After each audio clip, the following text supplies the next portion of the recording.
Ajib pula sangat terpuji, kata Allah Subhanahu wa taala. Allah Subhanahu wa taala berfirman dalam ayat lain yang artinya, sesungguhnya barang siapa yang menghitung-hitung nikmatku, niscaya dia tidak akan bisa menghitungnya.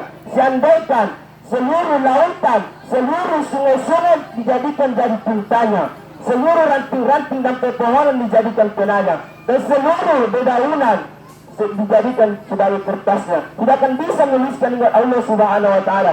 Begitu besarnya nikmat Allah Subhanahu wa taala. Alhamdulillahirabbil alamin.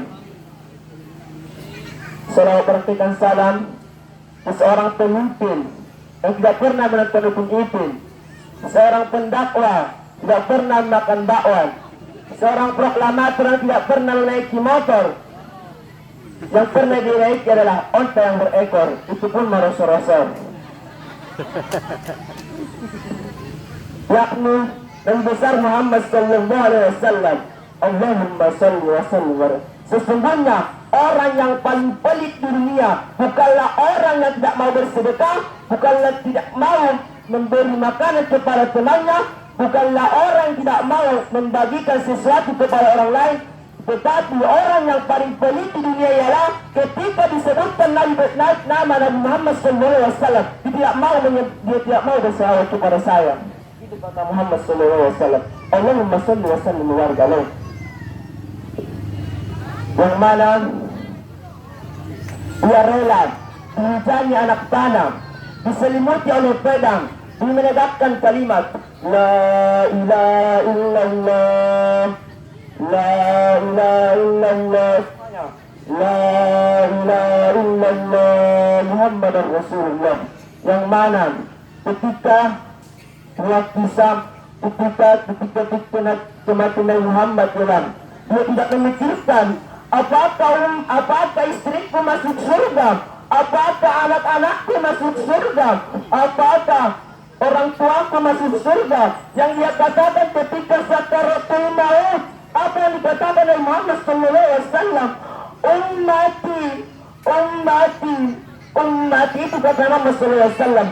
Dan ketika dia sakaratul maut, yang dia katakan ialah, ya malaikat Israel, begini sakitnya sakaratul maut. Dia tidak menyangka begitu sakitnya sakaratul maut.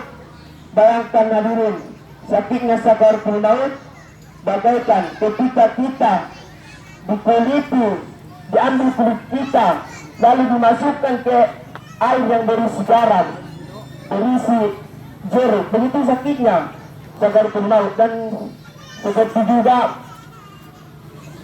bangunan yang telah disemen, yang telah diisi batunya, itu diambil batunya tanpa menghancurkan semennya.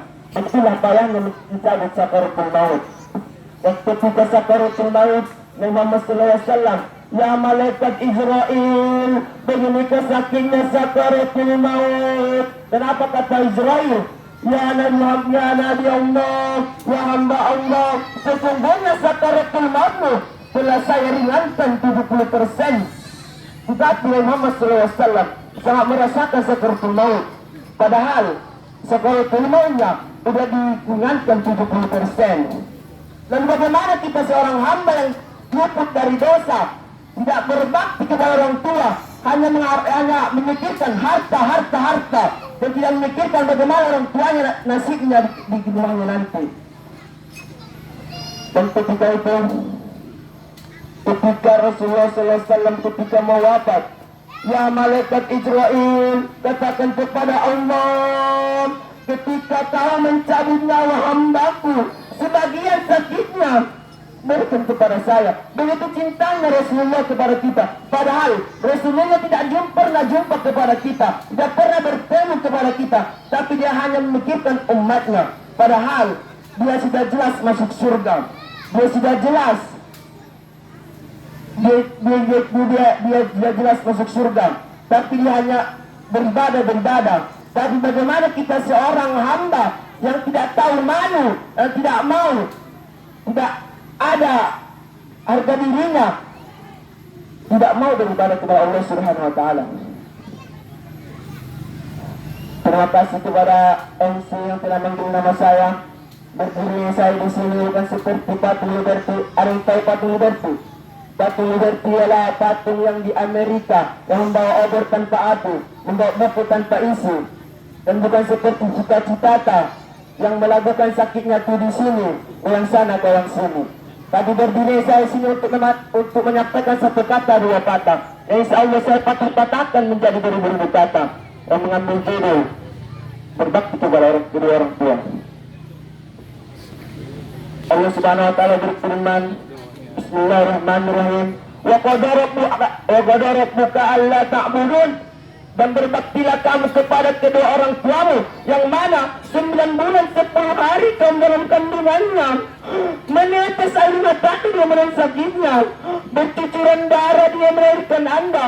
Maka hadirin wal hadirat, boleh seperti raja-raja, maka Allah akan buatmu seperti raja-raja. Begitu pengorbanan orang tua kita yang melahirkan kita, begitu besarnya pengorbanan melahirkan kita. Begitu ketika kita besar, ketika kita jadi kaya, kita lupa kepada orang tua kita. Dan ada sebuah kisah ketika orang tua si Pulan bin Pulan wafat. Dan ketika itu orang tuanya dikumpulkan dalam satu tempat.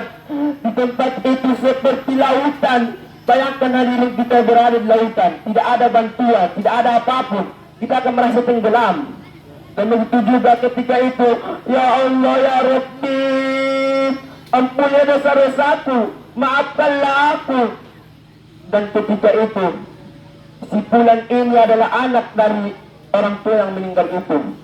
Dan ketika itu anaknya telah disekolahkan dalam pesantren yang selalu berdoa, Allahumma gfirli junudi wa liwalidayya kama rabbayani shaghira. Betapa sebuah kapal mendatangi ibunya tersebut. Kapal mendatangi ibunya tersebut. Padahal dia berdoa, Allahumma gfirli junudi wa liwalidayya warhamhuma kama rabbayani shaghira. Dan